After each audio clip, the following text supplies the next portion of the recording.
अस्सलाम वालेकुम। स्टार्ट करते हैं आज की क्लास। और आज की क्लास में हम जिस टॉपिक को कवर करने जा रहे हैं वो है एपीआई।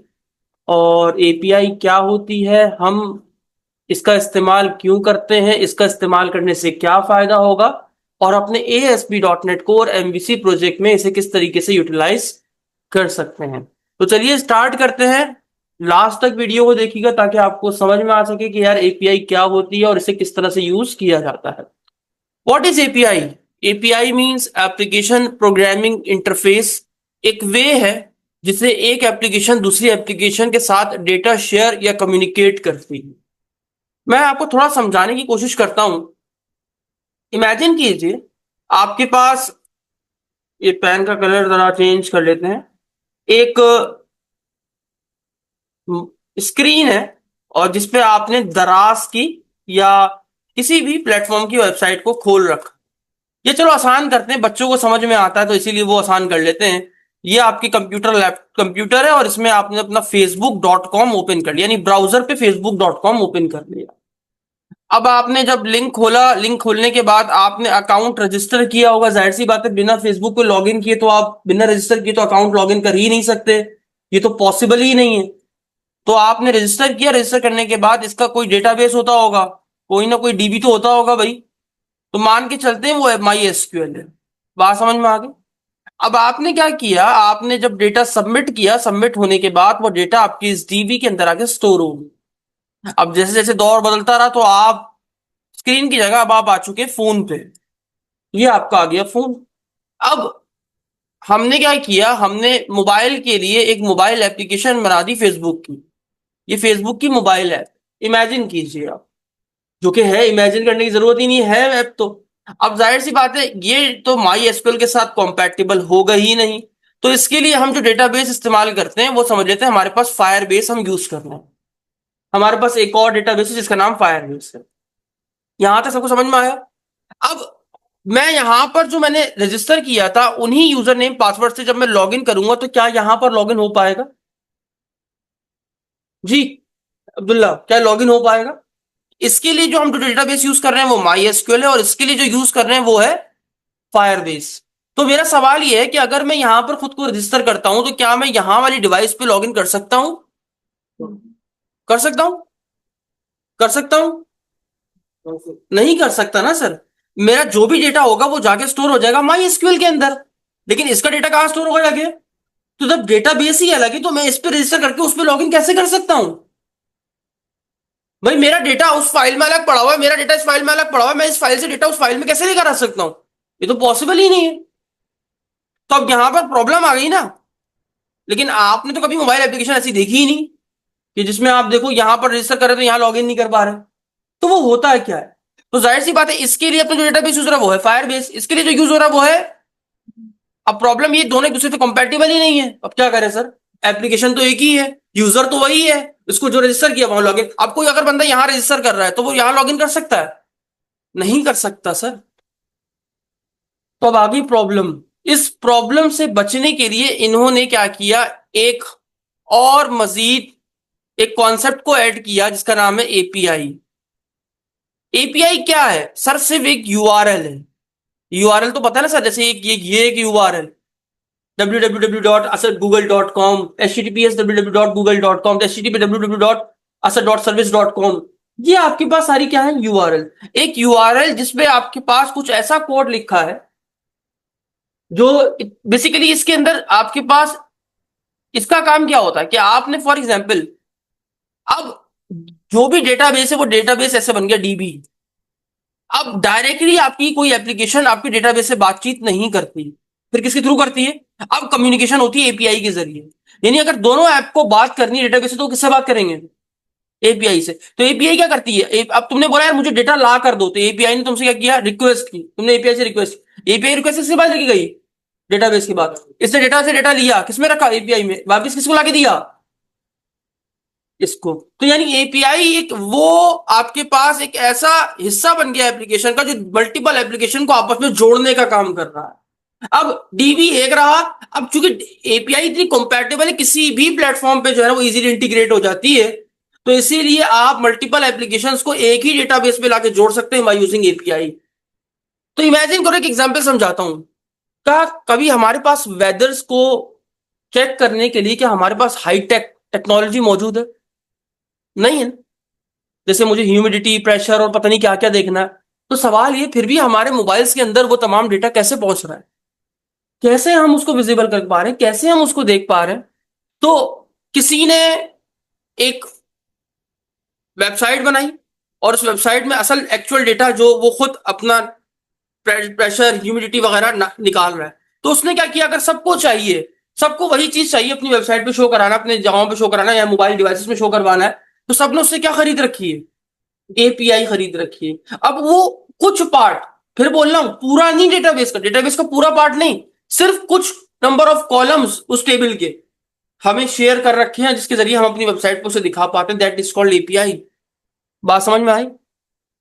तो आइए आगे बढ़ते हैं। एपीआई एक वे है, एक तरीका है जिससे एक एप्लीकेशन दूसरी एप्लीकेशन के साथ डेटा शेयर या कम्युनिकेट करती है। वेब एपीआई में मेनली ज्यादातर HTTP रिक्वेस्ट या रिस्पॉन्स का यूज होता है। या तो मैं सर्वर से क्या करूंगा, एपीआई से क्या करूंगा, रिक्वेस्ट करूंगा। रिक्वेस्ट में क्या बोलूंगा, मुझे इस टेबल का डेटा चाहिए। या मैं रिस्पॉन्स करूंगा, रिक्वेस्ट की, अब इस रिक्वेस्ट के बदले मुझे क्या मिलेगा, रिस्पॉन्स मिलेगा। कॉमन HTTP मेथड्स, अब कुछ कॉमन मेथड है जिनके जरिए काम होता है। गेट, डेटा को लाने के लिए इस्तेमाल किया जाता है।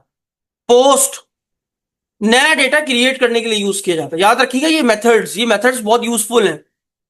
याद रखिए, जब भी एपीआई से डेटा आपको लेकर आना है, फैच करना है, तो आप कौन सा मेथड यूज करेंगे? जब डेटा सर्वर पर स्टोर कर रहे हैं तो कौन सा यूज करेंगे? लेकिन जब सर्वर पर डेटा अपडेट करना है तो कौन सा यूज करेंगे? पुट। जब सर्वर से डेटा डिलीट करना है, कौन सा मेथड यूज करेंगे? यहां तक बात समझ में आ गई? सिंपल एग्जांपल, अगर तुम्हारे पास एक स्टूडेंट लिस्ट है और तुम चाहते हो कि ये डेटा ब्राउजर या मोबाइल ऐप पे एक्सेस हो सके, तो उसके लिए आप क्या बना लेते हो, एपीआई, ताकि कोई भी एप्लीकेशन इस डेटा को इजीली एक्सेस कर सके। अब ये देखिए होता क्या है, डायग्राम के जरिए। एक सिंपल, आपने ब्राउजर ओपन किया, आपने रिक्वेस्ट करी, रिक्वेस्ट किसके पास गई? एपीआई किससे कम्युनिकेट करेगी? सर्वर से। सर्वर ने वो डेटा ला कर दिया, लाकर किसको वापस किया? एपीआई ने बदले में उसको क्या दिया? बात समझ में आ गई? तो इस तरीके से कम्युनिकेशन हो रही थी। इसकी एग्जांपल, आप कस्टमर हो, कस्टमर ने क्या किया, ऑर्डर किया। ऑर्डर किसको किया? तो वेटर यहां पर क्या है, शाबाश। वेटर ऑर्डर किसके पास लेके गया? शेफ के पास, यानी सर्वर के पास। शेफ ने वापस ऑर्डर बना के किसको दिया? वेटर ने किचन से वो ऑर्डर उठाया। खुद वेटर क्या है, एपीआई ने डेटा बदले में डेटा क्या किया, कस्टमर को रिस्पॉन्स में क्या रिटर्न किया, ऑर्डर डिलीवर कर दिया। आई होप अब आपको समझ में आ गया कि एपीआई क्या होती है। यहां तक क्लियर है? हाँ, ये देखिए एक एग्जांपल, यहाँ पर आपके पास मल्टीपल एप्स हैं, ये ब्राउजर पे ऐप चल रही है, ये मोबाइल ऐप पे चल रही है, लोग रिक्वेस्ट कर रहे हैं, एपीआई उन तमाम रिक्वेस्ट सर्वर पे लेके जा रही है, जो रिस्पॉन्स है वो बदले में लाकर दे रही है। बात समझ में आ गई? तो कुछ चीजें जो जरूरी है, ASP.NET कोर वेब एपीआई के कुछ हेल्पर मेथड है जो कि आपको पता होना चाहिए। जब आप एपीआई से रिक्वेस्ट करते हैं और रिक्वेस्ट सक्सेसफुली आपकी अचीव हो जाती है, आपको रिस्पॉन्स मिल जाता है, तो उस वक्त 200 का मैसेज आता है, यानी रिस्पॉन्स बिल्कुल ओके है। तो हम जहां पर जो मेथड इस्तेमाल करेंगे वो ओके का मेथड होगा। ओके के मेथड के पीछे कौन सा रिस्पॉन्स लिखा हुआ है? अभी बताया ना सर, 200 का रिस्पॉन्स होगा। यानी ओके मेथड जब हम इस्तेमाल करेंगे जब हमें रिस्पॉन्स सक्सेसफुली मिल चुका हो। तो ओके के पीछे जो रिक्वेस्ट होती है वो कौन सा होता है, रिस्पॉन्स 200 का होता है। ऐसे ही एक और होता है 204। अगर कोई आपने फॉर एग्जाम्पल रिस्पॉन्स भेजा है लेकिन बॉडी एम्प्टी है, तब आप कौन सा रिस्पॉन्स यूज करते हैं, helper method, no content method use करते हैं। ये क्या करता है, जब डेटा आप आप रिक्वेस्ट करते हैं लेकिन बदले में आपको डेटा रिटर्न में कुछ भी नहीं मिलता, वहां पर आप यूज करते हैं नो कंटेंट कर। नॉट फाउंड कभी आता हुआ ना अक्सर, 404 नॉट फाउंड, ये सारे वही हैं यार। तो आप यहां पर क्या यूज करते हैं, जैसे भाई रिस्पॉन्स भेजा, जब रिक्वेस्ट रिसोर्स एग्जिस्ट ही नहीं करता, आपने एक ऐसी रिक्वेस्ट भेजी जो एग्जिस्ट ही नहीं करती, तो बदले में आपको जो रिस्पॉन्स मिला वो क्या मिला, नॉट फाउंड। और नॉट फाउंड यहां पर आप इस तरीके से यूज कर सकते हैं। नॉट फाउंड के पीछे कौन सा नंबर यूज हो रहा होता है, और ओके के पीछे, और आपका नो कंटेंट के पीछे, याद हो गया सर? और भी है क्रिएटेड एडिक्शन, जब रिस्पॉन्स भेजता है और नया रिसोर्स क्रिएट होने पर। फॉर एग्जाम्पल आपने एक रिकॉर्ड क्रिएट किया, और रिकॉर्ड क्रिएट होने के साथ साथ आपने क्या बोला, वो रिकॉर्ड दिखा भी दो, तो उस वक्त जो रिकॉर्ड होता है वो होता है क्रिएटेड एक्शन, और वो कौन सा रिस्पॉन्स होता है, 201 का होता है। उसके बाद एक और होता है सर 401, ये सर्वर रिक्वेस्ट को रिजेक्ट कर रहा है क्योंकि यूजर ऑथेंटिकेट नहीं है या सही क्रेडेंशियल्स टोकन सही नहीं दिया गया। मतलब आपने रिक्वेस्ट की, आप फॉर एग्जांपल आपने लॉगिन के ऊपर एपीआई लगा रखी है, आपने यूजर नेम और पासवर्ड दिए, क्या वो यूजर नेम पासवर्ड सही है? गलत है। इनकरेक्ट इनकरेक्ट क्रेडेंशियल प्रोवाइड किए, तो उसके बदले में जब आपको जो रिस्पॉन्स मिलेगा वो कौन सा होगा? 40, यानी अनऑथराइज एक्सेस, यानी एक अननोन यूजर आपको पास आपकी वेब एप्लीकेशन को यूज करने की कोशिश कर रहा। बात समझ में आ गई? क्लियर है यहां तक? मैंने आपको बताया था आई एक्शन रिजल्ट क्या रिटर्न करता है, मैंने आपको बताया था। व्यू, सिर्फ व्यू नहीं करता, ये थोड़ा सा मैंने बताया आपको, थोड़ा सा और डिटेल में बता रहा हूं। वो जेसन में भी डेटा दे सकता है, वो स्टेटस कोड में भी दे सकता है, वो फाइल में भी दे सकता है, और वो व्यू भी रिटर्न कर सकता है। यानी सिर्फ आई एक्शन रिजल्ट व्यू के हद तक महदूद नहीं है, बल्कि आपके पास फाइल भी दे सकता है, आपके पास जेसन में डेटा भी रिटर्न कर सकता है। अब बात कर सर, यहां तक समझ में आ गया सबको? ये हिस्ट्री, थोड़ी सी नॉलेज होना जरूरी है एपीआई को पढ़ने से पहले, वरना आप यूज नहीं कर सकते। तो अभी तक आपने जितने भी रिस्पॉन्स पढ़े वो डॉट नेट कोर के क्या है? हेल्पर मेथड्स हैं, क्या है? दोबारा पढ़ लीजिए, ये सारे के सारे जो भी आपने पढ़े हैं, ये सारे के सारे क्या हैं? हेल्पर मेथड्स हैं। जैसे ओके के पीछे 200 का रिस्पॉन्स होता है, not content not no content के पीछे 204 होता है, नॉट फाउंड में 404 होता है, और क्रिएटेड एट एक्शन में 201 का होता है। और 401 वो अनऑथराइज एक्सेस, यानी कोई यूजर गलत यूजर नेम और पासवर्ड से लॉगिन करने की कोशिश कर रहा है। आई एक्शन रिजल्ट से व्यू रिटर्न करता है क्या? नहीं, बल्कि आपके पास जेसन में भी रिटर्न कर सकता है, फाइल भी रिटर्न कर सकता है, और कोड, स्टेटस कोड वगैरह। स्टेटस कोड मतलब 200 का रिस्पॉन्स, और 401 का रिस्पॉन्स, नो कंटेंट का रिस्पॉन्स, नॉट फाउंड का रिस्पॉन्स, इसकी बात की जा रही है। क्लियर हो? या अनऑथराइज का रिस्पॉन्स। अच्छा, अब स्वैगर क्या है? अब बात यह है कि तुम डॉट नेट कोर पे एपीआई तो बना लोगे, लेकिन एपीआई की टेस्टिंग भी तो करोगे कि भाई एपीआई में डेटा इंसर्ट हो रहा है, अपडेट हो रहा है, डिलीट हो रहा है, या डेटा ला भी रही है, नहीं ला रही है। तो डॉट नेट ने अपना खुद का एक टूल बनाया जिसका नाम क्या है? स्वैगर। तो स्वैगर एक टूल है जो एपीआई की डॉक्यूमेंट को टेस्ट करने या विजुलाइज करने के लिए यूज होता है। बस सिंपल अल्फाज में ये डायग्राम आपके सामने दिख रही है, तो कुछ इस तरीके से आपने एपीआई बनाई हुई होगी। स्वैगर एक टूल है जिसके जरिए आप अपनी एपीआई की टेस्टिंग या फिर डेटा को देख सकते हो। बात समझ में आ गई? इसके और भी बहुत सारे टूल हैं, जिसका नाम पोस्टमैन हो गया, थंडर क्लाइंट हो गया, बहुत सारे टूल हैं जिन पे आप अपनी एपीआई की टेस्टिंग कर सकते हैं। लेकिन डॉट नेट हमें खुद से बनी बनाई प्रोवाइड करता है, जिसका नाम क्या है? स्वैगर। यहां तक क्लियर है? अच्छा, अब एक होता है form body attribute. Form body क्या है? फॉर्म बॉडी एक एट्रीब्यूट है जो कि ASP dot net core MVC web API में यूज होता है। याद रखिएगा, एपीआई में यूज होता है। इसका काम क्या होता है? HTTP request. एचटीटीपी रिक्वेस्ट यानी जब मैं ब्राउजर पे कोई रिक्वेस्ट करूंगा, डेटा रीड करना बॉडी से। देखो, तुमने फॉर एग्जांपल फॉर्म सबमिट किया, तुमने एक एचटीटीपी रिक्वेस्ट में डेटा सबमिट किया, अब जो डेटा रिसीव करूंगा ना मैं, वो फॉर्म बॉडी के थ्रू रिसीव करूंगा। बात समझ में? तो ये एट्रीब्यूट वेब एपीआई में बेसिकली आपके डेटा को रीड करने के लिए, डेटा लेने के लिए इस्तेमाल किया जाता है। बात समझ में आ गई? क्लियर है यहां तक? अच्छा जी, एपीआई आपके पास दो किस्म की होती हैं, एक होती है रेस्ट एपीआई, एक होती है सोप एपीआई। एक होती है रेस्ट एपीआई, एक होती है सोप एपीआई। हम रेस्ट एपीआई की बात करेंगे तो सिर्फ rest API representational state transfer application programming interface, ये पूरा नाम है सर। कल को इंटरव्यू में पूछा जा सकता है कितनी तरह की एपीआई होती है, तो आप बताएंगे रेस्ट एपीआई भी होती है और सोप एपीआई भी होती है। सही है? SOAP simple object access protocol होता है, आई थिंक। ठीक है? और REST API representational state transfer application programming interface. यहां तक तो आपको पता है, एपीआई की full form application programming interface. REST का मतलब होता है representational state transfer is an architectural style. Architectural style का मतलब यहां तक समझो भी, रेस्ट एपीआई एक आर्किटेक्चर स्टाइल है। या जब हम कहते हैं रेस्ट एपीआई एक आर्किटेक्चर स्टाइल है, तो इसका मतलब होता है रेस्ट कोई सॉफ्टवेयर नहीं है, बल्कि रूल्स और प्रिंसिपल का सेट है जिनके अकॉर्डिंग वेब सर्विसेज डिजाइन की जाती हैं। यानी तुम कुछ रूल्स और प्रिंसिपल सेट करते हो कि यार मैं जो है ना अपनी जो सर्विस दूंगा एपीआई में, वो सिर्फ यही काम कर रही है। जैसे वेदर फॉरकास्ट वाले सिर्फ वेदर की तमाम डिटेल्स शेयर कर रहे हो, तो ये एक आर्किटेक्चरल स्टाइल है फॉर बिल्डिंग वेब सर्विसेज, जो कि वेब सर्विसेज को बनाने के लिए इस्तेमाल किया जाता है। दैट अलाउ डिफरेंट कंप्यूटर, ये अलाउ करता है डिफरेंट कंप्यूटर सिस्टम को, ताकि कंप्यूटर आपस में एक दूसरे के साथ बातचीत कर सके बाय यूजिंग इंटरनेट। इंटरनेट के थ्रू एक दूसरे से कम्युनिकेट करेंगे ना। तो व्हाट इज रेस्ट एपीआई? एक ऐसा आर्किटेक्चरल स्टाइल जिसका मतलब क्या होता है, रेस्ट कोई सॉफ्टवेयर नहीं है, बल्कि सेट रूल्स और प्रिंसिपल्स का सेट है जिनके अकॉर्डिंग वेब सर्विसेज डिजाइन की जा रही हैं। बिल्कुल ऐसे ही, बिल्कुल। इसका काम क्या होता है, इसका इस्तेमाल करके हम क्या बनाते हैं sir? Web services building web API बनाते हैं, जो कि हम वेब सर्विसेज दैट जो हमें अलाउ करती है, क्या अलाउ करती है कि हम computer system, different computer system आपस में एक दूसरे के साथ कम्युनिकेट कर सकें बाय यूजिंग इंटरनेट। तो आज के प्रोजेक्ट में हम एक रेस्ट एपीआई बनने जा रहे हैं। बता दूं कैसे होती है। ये देखो, आपका क्लाइंट है, आपने सर्वर से क्या करी, एचटीटीपी रिक्वेस्ट भेजी। अब वो आप डेटा गेट गेट कब इस्तेमाल करेंगे, रीड करना हो। पोस्ट कब यूज करेंगे, नया डेटा क्रिएट करना हो। और डिलीट, और जो डेटा पुट। अब तुमने यहाँ पर रिक्वेस्ट भेजी, बात समझ में आ गई। तुमने यहाँ पर रिक्वेस्ट में क्या यूआरएल क्या थी तुम्हारी, फॉर एग्जाम्पल सर्वे थी। तुमने सर्वर को रिक्वेस्ट करी, सर्वर डेटा रिस्पॉन्स किया। रिस्पॉन्स किसमें मिला तुम्हें, जेसन। याद रखिएगा ASP.NET Core एमबीसी डेटा जो रिटर्न करता है वो जेसन फॉर्मेट के अंदर होता है, और डेटा आपको रिटर्न होकर क्लाइंट के सर्वर पर, और आप उसके बाद जो भी करना चाहो डेटा से वो आप कर सकते हो। क्लियर हो गया सर, यहां तक कोई सवाल। व्हाट इज स्वैगर,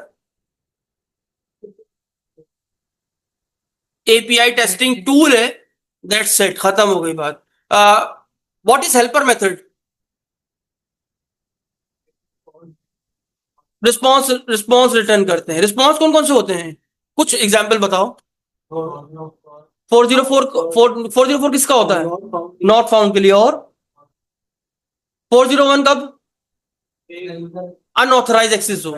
एक ओके का भी है, ओके 200 सक्सेस के लिए यूज किया जाता है। और एक और भी है 201, मतलब नो कॉन्टेंट का मतलब क्या है, आपने रिक्वेस्ट की, बदले में आपको बॉडी में क्या मिला, एम्प्टी डेटा मिला। शाबाश, गुड। 201 अनऑथराइज। और एक और होता है जो नो कंटेंट क्रिएशन था, याद आया, ये रहा 201, जो रिस्पॉन्स भेजता है और उसके बाद नया रिसोर्स क्रिएट करता है। बात समझ में आ, गुड जी। असद साहब मुझे बताइएगा, what is API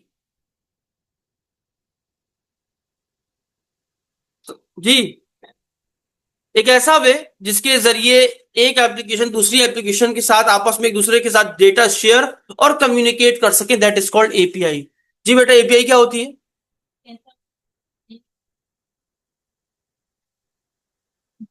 data share भी कर रही हो और कम्युनिकेट कर रही हो। गुड जी। Khizar, what is API, data share भी करती है और आपस में किसके साथ, मल्टीपल एप्लीकेशंस के साथ। अब वो चाहे वो एंड्रॉइड हो, आईओएस हो, किसी भी किस्म की किसी भी प्लेटफॉर्म पे बनी हुई हो। ठीक है। अब्दुल्ला, कौन कौन से मेथड्स होते हैं, एचटीटीपी मेथड्स। एक पोस्ट होता है, हाँ होता है, डिलीट होता है, हाँ, और एक होता है पुट, पुट होता है, सही है। वेब एपीआई कॉमनली कौन से मेथड यूज करती है, अब गुलाम मुस्तफा सामने लिखा हुआ है, वेब एपीआई कौन से जो है ना बेसिकली कौन से रिक्वेस्ट या रिस्पॉन्स जो है वो मेनली यूज कर रही होती है, सामने लिखा हुआ है। वेब एपीआई में मेनली एचटीटीपी रिक्वेस्ट या फिर रिस्पॉन्स का यूज होता है। समझ में आ गया सर, एक बार फिर से ओवरव्यू कर लें। ठीक है, एक बार ओवरव्यू कर लें। ठीक है, what is REST API, rest API architecture होता है, सेट ऑफ टूल्स होता है, एक ऐसा आर्किटेक्चरल स्टाइल जो कि बिल्ड किया जाता है किसके लिए, वेब सर्विसेज के लिए। ठीक है, और जो आपको अलाउ करता है कि डिफरेंट कंप्यूटर सिस्टम आपस में कम्युनिकेट कर सकें, आपस में एक दूसरे के साथ बाय यूजिंग। जी बेटा, व्हाट इज रेस्ट एपीआई,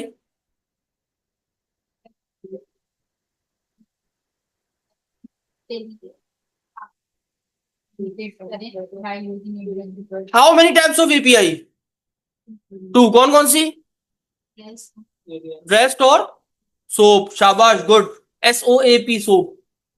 ठीक है सर, आपकी एपीआई टू डेटा रिटर्न करती है डॉटनेट कोर के अंदर, वो किस फॉर्मेट में होता है, जेसन। गुड। क्या सिर्फ IHL रिजल्ट व्यू रिटर्न करता है, नहीं, फिर स्टेटस कोड भी रिटर्न कर सकता है, और फाइल भी रिटर्न कर सकता है, और व्यू रिटर्न कर सकता है। गुड। तो आई होप आपको एपीआई का अच्छा सा इंट्रोडक्शन समझ में आ गया होगा। क्लियर है। स्वैगर क्या है, ये टेस्टिंग के लिए होता है, एक टूल जिसके जरिए एपीआई की टेस्टिंग की जा रही हो, दैट इज कॉल्ड स्वैगर। तो यहीं तक रखते हैं आज की क्लास को, मिलते हैं नेक्स्ट क्लास में नेक्स्ट टॉपिक के साथ। तक इजाजत दीजिए, अल्लाह हाफिज।